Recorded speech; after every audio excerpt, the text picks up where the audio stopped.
It is my fear that in view of the direction in which things are moving today, the political and economic dynamics of the countries of the world may lead to a world war. Therefore, it is the duty of the superpowers to sit down and find a solution to save humanity from the brink of disaster. You understand at a profound level that promoting religious freedom is an essential building block for peace and stability here and throughout the world. In this we are allied with His Holiness, a courageous champion of religious freedom and of peace. Allah ilaha illallah wahdahu la sharika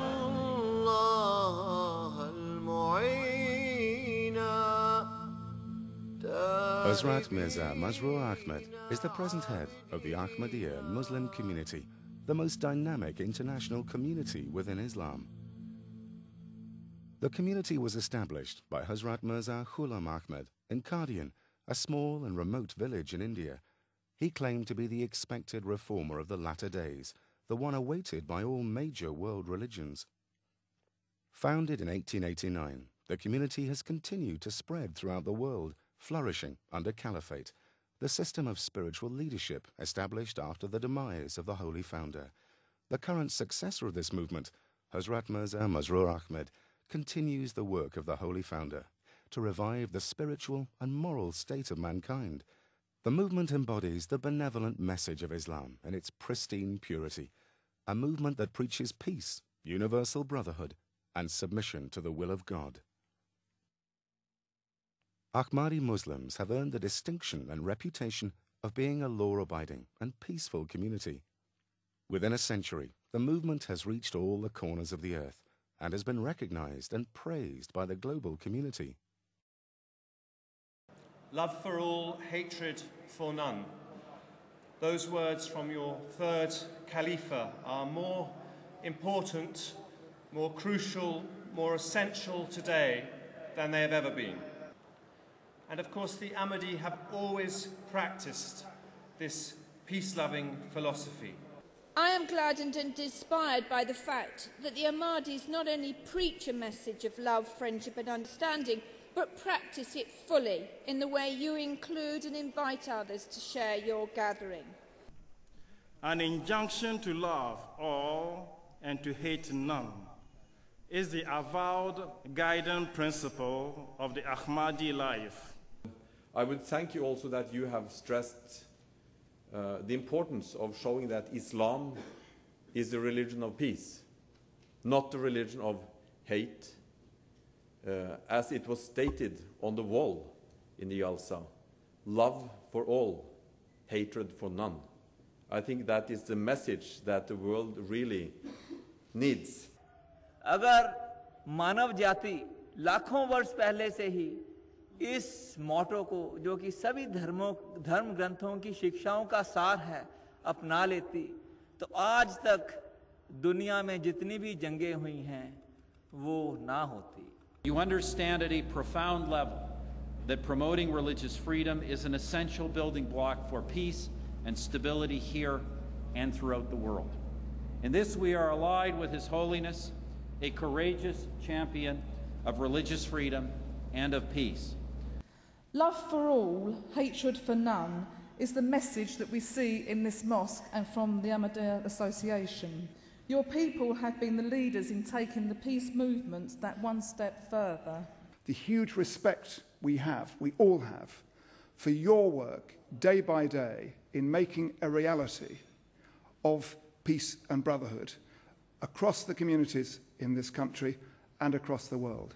I think the words that you said to my colleagues in the House of Commons ring probably a little truer, but hopefully a little more hopefully than they did when you actually said it in the House a few weeks ago. His Holiness began his address by speaking of the great conflicts that divide the world today. Wars being fought in different parts of the world. He worried of even greater problems. He then went on and said, "It is my fear that in my view of the direction in which things are moving today, the political and economic dynamics of the countries of the world may lead to world war. Therefore, it is the duty of the superpowers to sit down and find a solution to save humanity from the brink of disaster. They were words, Your Holiness, I think, that were taken very seriously by all who were there at that meeting.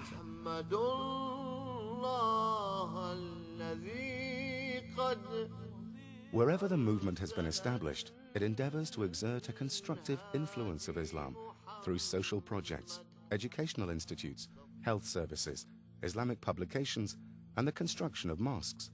These endeavours continue, despite the bitter persecution that the community suffers in some countries. We need all the goodness we can find in today's world, and I applaud you for your contribution in Britain and worldwide to community cohesion and the enjoyment of diversity that is such a precious asset. And wherever Ahmadis live in the world, you are renowned for enthusiastically participating in the larger community and peacefully living alongside people of all faiths, languages, and cultures. And I would like to pay an additional tribute to the work being done by Ahmadis in raising standards in Africa, and particularly in education. Yes, Britain has welcomed the headquarters of the Ahmadis in this country, but it hasn't become something that's become, as it were, a closed sect in Britain. It's become a community that has sought to reach out to all of us. And that's very important, because the best way to break down the barriers of misunderstanding and prejudice is for that contact to happen, and I thank you for that. The Ahmadiyya community contribute hugely to interfaith forums, to the richness of our community, and that is the same that's reflected across our nation. But what I would like to pay tribute to you as well this evening is the contribution that you make to wider society and the important charitable causes that you support, not just for your own communities, but for the wider communities. And that is to be acclaimed and that is to be applauded. The Ahmadiyya community has been a beacon.